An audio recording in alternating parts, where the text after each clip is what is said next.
ही जी घटना घडली अतिशय वाईट आहे.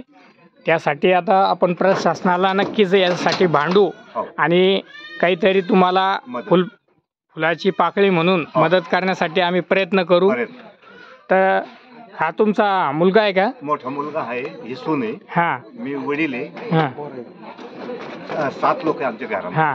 ताई, तुमचं काय काय नुकसान झालं? म्हणजे तुमच्या संसाराचं आता पूर्णपणे हे झालेलं आहे. पूर्ण जळालं. हा, या वस्ता पण जळाल्या. असं आहे. चुंबर, 3 ताळी, 1 दाणी, नेकलेस, बर. टापसी होती सासूची, सगळं हा. जळाले. कपडे पण अंगावरचे कपडे राहिले. बर. साड्या, म्हणजे तुमचं पूर्ण कपाट. पूर्ण संसार उद्ध्वस्त झालेला आहे. एकही वस्तू वाचलेली नाही. लग्नात तेवढं काही आलं होतं पूर्ण जाऊन काय झालं. बरं, आता हे सांगतात आहे की बाबा स्वतःच्या लग्नात काही वस्तू आलेल्या होत्या, त्या पूर्ण जळालेल्या आहे. त्यानंतर सोनं चांदी असेल, काही धान्य आहे, हे समोर दिसतंय बघा. म्हणजे मक्का आहे, बाजरी आहे आणि अजूनही जाळ चालू आहे. तर खरंच ही घटना अतिशय मनाला हे करणारी आहे.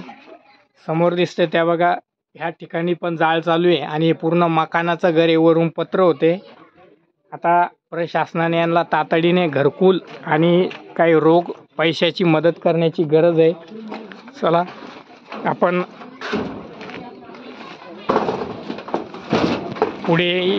ह्या ठिकाणी एक घर आहे, ते पण उद्ध्वस्त झालेले आहे, त्यांची माहिती घेऊया.